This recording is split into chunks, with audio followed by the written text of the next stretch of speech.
एक 1.5 फुटिया के लुक कैसन लागल बा हमके कमेंट करके सब लोग बताई।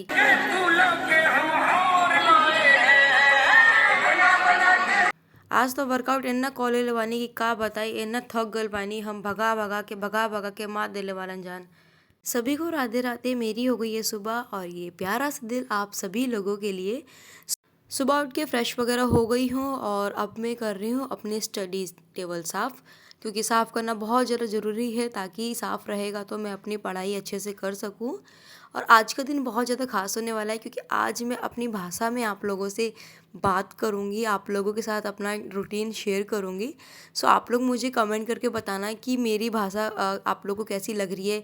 क्या मैं इसी भाषा में अपनी वॉइस ओवर किया करूँ, या जो मेरी नेचुरल है, या मैं उस भाषा में अपनी वॉइस ओवर करूँ। सो यहाँ पर कर ली है मैंने अपनी स्टडी टेबल साफ़, और अब मैं बनाऊँगी सबसे पहले अपना टू डू लिस्ट, क्योंकि टू डू लिस्ट बनाना काफ़ी ज़्यादा ज़रूरी है। और आज मैं शेयर भी करूँगी कि मैंने अपने टू डू लिस्ट में आज क्या क्या रखा है, क्या क्या नहीं रखा है। क्योंकि टू डू लिस्ट में बनाऊँगी अपने फ़िज़िकल के अकॉर्डिंग, क्योंकि 9 तारीख को मेरा बीएसएफ हेड कांस्टेबल का फ़िज़िकल है। तो उसके अकॉर्डिंग ही मैं अपनी स्टडी करूँगी, जिससे कि मैं अपना रेस्ट भी कर सकूँ और अपना फ़िज़िकल भी सही से दे सकूँ। ज़्यादा देर की स्टडी तो नहीं रखेंगे, लेकिन हाँ 10 से 11 घंटे के आसपास की अपनी स्टडी रखेंगे, क्योंकि रनिंग करने के बाद काफ़ी ज़्यादा थक जाती हूँ मैं, इसलिए इतना ही रखूँगी। सो आज का मेरा टाइम टेबल ये है कि कितने देर तक मुझे क्या पढ़ना है और कब पढ़ना है।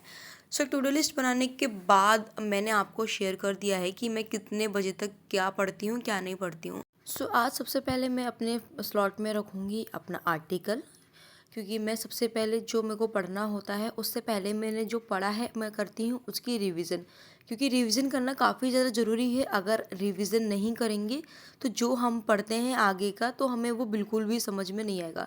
इसलिए हमेशा ध्यान रखना कि अगर आप जीएस को स्ट्रॉन्ग करना चाहते हैं, तो आप जो पढ़ेंगे ना, उससे पहले जो आपने पढ़ा है उसको अच्छे से रिवीजन कर ले। क्योंकि अगर आप उसको अच्छे से कंटिन्यू रिवीजन करते रहेंगे ना, तो जो आगे आप पढ़ेंगे वो सिमिलर चीज़ें होंगी, आप उसको रिलेट कर पाएंगे, एक दूसरे चीज़ों से रिलेट कर लेंगे, तो वो आपको याद भी रहेगी। सो मैं तो ऐसे ही अपनी जीएस को स्ट्रॉन्ग करती हूँ। सबसे पहले बैकअप में जो है मैं उसको रिवीजन करती हूँ।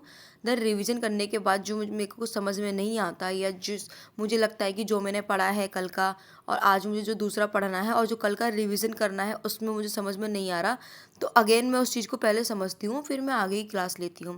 क्योंकि इससे क्या होता है, आगे की क्लास लेने से हमें उसकी पिछली की भी रिवीजन हो जाती है और आगे की भी रिवीजन हो जाती है। सो जीएस को स्ट्रॉन्ग करने का सबसे रामबाण तरीका अगर मैं आप लोगों के साथ शेयर करूँ, तो वो ये है। सबसे पहले आप पढ़ो, देन उसके बाद अपने नोट्स बनाओ। नोट्स बनाने के बाद सोने से पहले एक बार रिवीजन कर लो, और देन अगेन जब अगली क्लास लोगे आप अगले दिन, तो सबसे पहले जो पढ़ा है, जो नोट्स बना रखे हैं, आप उसकी रिवीजन करो। देन रिवीजन करने के बाद फिर आप आगे की क्लास लो। इतना प्रोसेस होने के बाद जब आपका एक वीक कंप्लीट हो जाता है ना, और उसके बाद फिर आप ना जो मॉक टेस्ट लगते हैं ना, mini mock test, topic wise topic के मॉक टेस्ट वगैरह आते हैं, नहीं तो आप लूसेंट की बुक ले लेंगे ऑब्जेक्टिव वाली, तो उसमें आता है। तो आप एकदम फ्रीली हो के आप टेस्ट लगा के देखना। अगर आपसे बन रहा है तो वेल एंड गुड, आप आगे की प्रोसेस पे चलिए। अगर आपसे नहीं बन रहा है तो अगेन उस चीज़ पे फोकस करो कि आपसे मिस्टेक कहाँ पर हुई है, किस टॉपिक पे हुई है, कौन से आर्टिकल पे हुई है। अगर आप आर्टिकल कर रहे हैं, अगर आप बायो की कर रहे हैं, तो आप वो भी देख सकते हैं। सो क्लास ख़त्म होने के बाद मैं आ गई थी यहाँ पे सामान वगैरह लेने, क्योंकि आज मौसम बहुत ज़्यादा ठंडा था और अच्छा था। तो यहाँ मैं आ गई हूँ दूध लेने, क्योंकि आज मुझे चाय बनाना है। चाय पीने का काफ़ी ज़्यादा मन था, काफ़ी दिनों से मैंने पिया भी नहीं था। सो यहाँ मैंने अपनी चाय बना ली है, और देन अपनी स्टडी स्टार्ट करेंगे चाय पीने के बाद। सो चाय पीने के बाद अब मैं लूँगी अपनी क्लास, और मैं क्लास लूँगी मैथ की। और मैथ की लेती हूँ मैं आदित्य रंजन सर की। वैसे क्लास तो मैं लेती हूँ आदित्य रंजन सर की, लेकिन अब मुझको ऐसा लगता है ना कि किसी अलग टीचर से लेकर देखना चाहिए। क्योंकि क्या होता है ना, हम एक ही टीचर से पढ़ते हैं तो सिमिलर ऑलमोस्ट क्वेश्चन सिमिलर ही होते हैं। जैसे मेरे पास बुक रखी है, बुक से भी करती हूँ, तो वो चीज़ें ना सेम होती है, क्वेश्चन ऑलमोस्ट क्वेश्चन सेम होते हैं। क्योंकि सो आज मैंने सोचा कि मैं एक न्यू टीचर से पढ़ के देखूँ, और रियली बताऊँ भाई, इन टीचर का तो मैं कुछ कह ही नहीं सकती। अगर कोई बच्चा इनके साथ पढ़ रहा है ना, रियलिटी बताऊँ आपको, वो पढ़ते पढ़ते इतना पागल हो जाएगा भाई। ऐसी फ़नी फ़नी बातें करते हैं ना सर। और इनकी एक अच्छी बात बता दूँ मैं, ये इस तरीके से पढ़ाते हैं ना, आपको मेथड से भी बताएंगे, आपको कॉन्सेप्ट से भी बताएंगे, और सबसे अच्छी बात, ट्रिक कैसे यूज़ करना है इनके क्वेश्चंस में, बहुत अच्छे तरीके से बताते हैं और इतने अच्छे तरीके से बताते हैं ना कि भाई मैं तो इनकी क्लास की फ़ैन हो गई। अगर मैं आपको सजेशन दूँ ना आदित्य रंजन सर के बाद, अगर आपको जल्दी से सिलेबस कंप्लीट करना है तो आप इनकी क्लास ले सकते हैं। ये एग्ज़ामपुर के ही टीचर हैं, एग्ज़ामपुर पे पढ़ाते हैं। तो अगर आपको जल्दी से जल्दी अपना कोर्स कंप्लीट करना है तो आप इनकी, अगर आपका बेसिक कंप्लीट है तो आप इनकी भी प्लेलिस्ट से क्वेश्चंस वगैरह लगा सकते हैं, इनकी प्लेलिस्ट की क्लास वगैरह ले सकते हैं। बहुत अच्छे तरीके से सर पढ़ा रहे हैं और काफ़ी अच्छे तरीके से समझ में भी आ रहा है, सब चीज़ समझ में आ रहा है। भाई अगर आपको बेसिक भी क्लियर करनी है ना तो मेरे अकॉर्डिंग, अगर आप पे पेड कोर्स नहीं है, किसी भी टीचर का नहीं है, तो आप इनकी क्लासेस वगैरह लेकर देख सकते हैं, काफ़ी अच्छा पढ़ा रहे हैं। ये मैं कोई प्रचार नहीं कर रही हूँ, कोई एडवर्टाइजमेंट नहीं कर रही हूँ मैं कि ये करना है वो करना है। मैं आपको एक सलाह दे रही हूँ कि आप ये चीज़ कर सकते हैं। अगर आप बिगनर हैं तो आपके लिए बहुत बेस्ट है। हाँ, अगर आपको सीजीएल लेवल की करनी है तो भाई वो आदित्य रंजन सर के अलावा तो मैं कोई और सजेशन नहीं दूंगी। ऐसा नहीं है कि और टीचर बेस्ट नहीं है, टीचर और भी बेस्ट है। आप ले लो, राकेश यादव सर भी बहुत अच्छा पढ़ाते हैं और गगन प्रताप सर भी है, वो भी बहुत अच्छा पढ़ाते हैं। लेकिन मुझे इन दो टीचर का ना, हाँ सीजीएल लेवल के लिए तो भाई बहुत बेस्ट टीचर है ये भी, लेकिन कहते हैं ना कि एकदम बेसिक से मुझको, मैंने इनकी भी क्लास लेकर देखी है, मुझको समझ में आई है, लेकिन उस लेवल तक का समझ में नहीं आया कि जितना मैं आदित्य रंजन सर का समझ सकती हूँ ना, उतना मुझे उन टीचर का नहीं आया। हर टीचर का हर स्टूडेंट को समझ में नहीं आता, ये मेरे साथ भी है। किसी किसी को गगन प्रताप सर की क्लासेस अच्छी लगती हैं, या राकेश यादव सर की अच्छी लगती हैं, या आदित्य पटेल सर की क्लासेस अच्छी लगती हैं, लेकिन मुझको जो समझ में आता है वो आदित्य रंजन सर की क्लास समझ में आती है। सो यहाँ पर मेरा मैथ का भी कंप्लीट हो गया था और अब मैं करूँगी अपने रूम की सफाई, क्योंकि आज मुझे मंदिर जाना है। सो फटाफट मैं अपने रूम की सफाई कर लेती हूँ। और फ्रेंड्स, हाँ आप लोग भी स्टडी करना शुरू कर दीजिए मेरे साथ। अब आप लोग ये पूछेंगे कि आपके साथ हम स्टडी कैसे करें, तो मेरे साथ आप स्टडी ऐसे कर सकते हैं कि मेरा जो भी टू डू लिस्ट है वो मैं आपको शेयर कर चुकी हूँ, इस वीडियो के थ्रू मैंने आपको शेयर कर दिया है। तो आप भी इसके अकॉर्डिंग टाइम टेबल बना सकते हैं, मेरे से ज़्यादा भी पढ़ सकते हैं, और अगर आप जॉब वगैरह कर रहे हैं तो आप इससे कम भी पढ़ सकते हैं। लेकिन कोशिश करें कि आप 7 से 8 घंटे तो कंटिन्यू पढ़ाई करते ही रहे। सो यहाँ पे मेरा घर का काम भी हो गया था और मैं रेडी हो गई हूँ। आप लोग कमेंट करके बताना कि मेरा लुक कैसा लग रहा है ये, क्योंकि आज मंदिर जाना है तो मैंने सूट पहना था और मुझको काफ़ी अच्छा लग रहा था सूट पहन के। बाकी आप लोग भी मुझे कमेंट करके बताना। सो यहाँ और पापा की परी हम दोनों निकल गए थे, और भी लोग हैं हमारे साथ में, लेकिन वीडियो शूट करना मुझे अलाउड नहीं है, इसलिए अपनी अपनी कर रही हूँ। और यहाँ पर मैं आ गई हूँ मंदिर।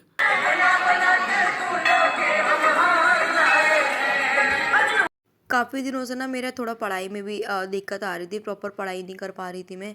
तो सोचा कि एक बार ना, मतलब मैं माता रानी के दरबार हो ही आऊँ, और इस टाइम माता रानी यहाँ बैठती भी है, तो मुझको बहुत अच्छा लगता है यहाँ पर आना। और आप लोग अगर एमपी से हैं तो मुझे कमेंट करके बताना कि कौन सी जगह पर है। सो यहाँ पर आ गई हूँ मैं मंदिर, और मंदिर में आकर रियलिटी बताऊँ भाई बहुत सुकून मिलता है। और भीड़ तो इतनी थी ना, हद से ज़्यादा भीड़ थी।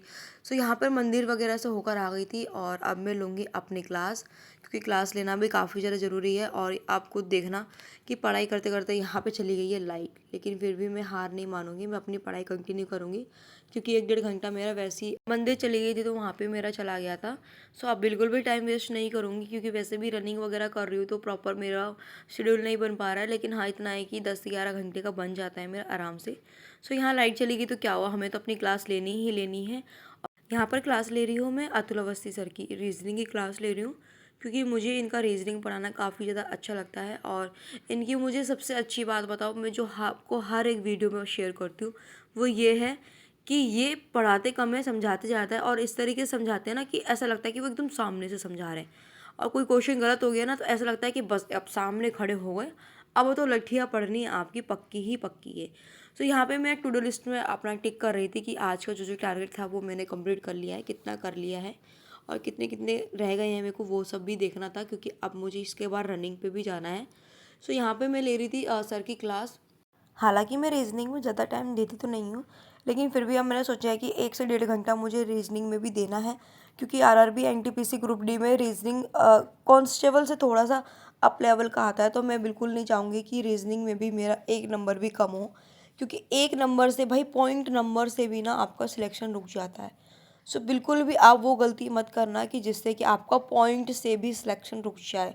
क्योंकि देखो, सबसे बेस्ट अगर आपको भाई अगर एग्ज़ाम क्लियर करना है ना, तो मैथ रीजनिंग को इतना स्ट्रॉन्ग कर लो, इतना स्ट्रॉन्ग कर लो कि भाई अगर आप आगे भी दो तो आप जीएस में आप प्रॉपरली अपना टाइम दे सकते हो।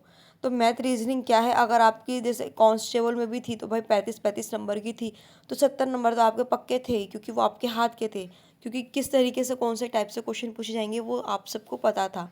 और आरआरबी ग्रुप डी एनटीपीसी का तो भाई 30 30 नंबर की है, तो 60 नंबर फिर भी आपके हाथ में है, तो आप अच्छे से प्रिपरेशन कर सकते हैं। सो यहाँ पर मेरी रीजनिंग की क्लास भी कंप्लीट हो गई थी और अब मैं रेडी होके आ गई हूँ ग्राउंड पे। और ग्राउंड पे आज थोड़ा मैं लेट हो गई थी क्योंकि मंदिर गई थी, और क्लास मैंने थोड़ी लेट शुरू करी थी, ये तो थोड़ा लेट हो गई थी। फिर भी मैंने स्टार्ट कर दिया अपनी रनिंग, और रनिंग में आज काफ़ी हार्ड वर्कआउट था, आप मेरी हालत भी देख सकते हैं। इतना भी टाइम नहीं मिला कि मैं अपना मुँह ही धो लूँ, इसलिए लाइनर वगैरह छुटा के जैसा भी हो मैं चली गई थी ग्राउंड पे, क्योंकि मुझे वहाँ किसी को दिखाना थोड़ी ना था, सिर्फ जाके वर्कआउट ही तो करना था। और फिर देखो अगेन मेरे साथ क्या हुआ, मैं फिर पढ़ाई करने के लिए बैठी और फिर यहाँ पे लाइट चली गई। आज तो अति ही कर दी, लाइट पे लाइट जाए जा रही है, जाए जा रही है। लेकिन मैं हार बिल्कुल नहीं मानूंगी, और मैं एडिशनल में लेके चल रही हूँ हिंदी, क्योंकि मेरा बीएसएफ का भी फिजिकल वगैरह है, कब इसका एग्ज़ाम हो जाए पता नहीं है, तो इसलिए मैं एडिशनल में हिंदी लेके चल रही हूँ। और हिंदी की क्लास भी मैं नवीन सर से लूँगी, क्योंकि इनका हिंदी मुझे काफ़ी अच्छे से समझ में आता है। लास्ट टाइम भी मैंने इन्हीं की ही हिंदी पढ़ी थी, और इन्हीं की हिंदी पढ़ के मैंने नोट्स वगैरह बना रखे थे। सो सिर्फ मुझे रिवीजन रिवीजन करनी है, तो एडिशनल में हिंदी लेके चल रही हूँ। सो इसलिए काफ़ी ज़्यादा ज़रूरी है ना, क्योंकि देखो मुझको कंफर्म है कि मेरा फिज़िकल निकल जाएगा, और किसी ने कमेंट भी करा था कि पहले फ़िज़िकल तो निकालो। भाई आप मुझे जानते नहीं हो, मैं एक एथलीट रह चुकी हूँ, मैं खुद इंटरनेशनल प्लेयर हूँ। मैं अपने फिजिकल को लेकर बिल्कुल भी ओवर कॉन्फिडेंस नहीं हूँ, लेकिन मैं कॉन्फिडेंस मेरे में है, क्योंकि मैंने उस लेवल तक की मेहनत कर रखी है। जैसे कि यूपीएससी एस्पिरेंट को पता होता है ना कि भाई मेरा हाँ इतना रैंक आ जाएगा, इतने अच्छे मैं करके आई हूँ। तो ऐसे ही मुझे अपने फिजिकल पे भरोसा है, क्योंकि भाई अगर आप रियलिटी देखोगे ना, मेरी मेहनत अगर आप देख लोगे ऑन ग्राउंड, तो आप खुद कहोगे कि तुम कैसे कर लेती हो। एक लड़का भी नहीं करता, आप खुद सोचो ना, लड़की होकर लड़कों के साथ वर्कआउट कर रही है, तो कहीं ना कहीं तो भाई इसमें जुनून होगा। और मेरे में जुनून है, मुझे अपनी फैमिली के लिए कुछ करना है, और मुझे ही नहीं हम सबको करना है, हर एक उस एस्पिरेंट को करना है जो अपने पेरेंट्स के सपनों को और खुद के सपनों को पूरा करने के लिए घर से बाहर आया है, ये घर पे ही अपनी स्टडी करना है। सो प्लीज़ गाइस, बिल्कुल भी डिमोटिवेट मत होया करिए आप लोग अपने पेरेंट्स के लिए। जब भी आपको लगे ना कि यार आप परेशान हो रहे हो, आपसे नहीं होगा, आपके एग्ज़ाम में नंबर कम आए हैं, ये वो वटेवर बहुत सारी चीज़ें, तो सिर्फ कुछ नहीं करना, आंख बंद करके आप अपने पापा का और मम्मी का वो चेहरा देखिए कि वो कितने कड़ी धूप में काम करते हैं तो पसीना आता है, ठंडे में काम करते हैं तो हाथ पैर जम जाते हैं। तो एक बार ना, बस एक बार आप उनको याद करके देखिए कि वो कितनी कड़ी मेहनत करके आप लोग को अपना खून पसीना एक करके पैसे भेजते हैं, पैसा लगाते हैं आपके पढ़ने के लिए। सीरियसली बताऊँ, उसी दिन आपको ये लगेगा कि मुझे बिल्कुल भी टाइम वेस्ट नहीं करना, मुझे पढ़ाई करनी है। सो यहाँ पर मेरा प्रवचन भी कंप्लीट हो गया था और मेरी क्लास भी कंप्लीट हो गई है। मैंने जो प्रवचन दिया है ना, उस पर ज़रूर ध्यान रखिएगा कि मैंने क्या बोला है क्या नहीं बोला। और हाँ, मुझे कमेंट करके भी बताना है कि मैं अपनी देसी लैंग्वेज में बात करा करूँ आपसे या नॉर्मल में। सो प्लीज़ आप लोग इस वीडियो को ज़्यादा से ज़्यादा शेयर करना और ज़्यादा से ज़्यादा प्यार देना। तब तक के लिए आप अपना ध्यान रखिए, मिलती हूँ मैं आपको अपनी अगली वीडियो में। Bye, take care, good night.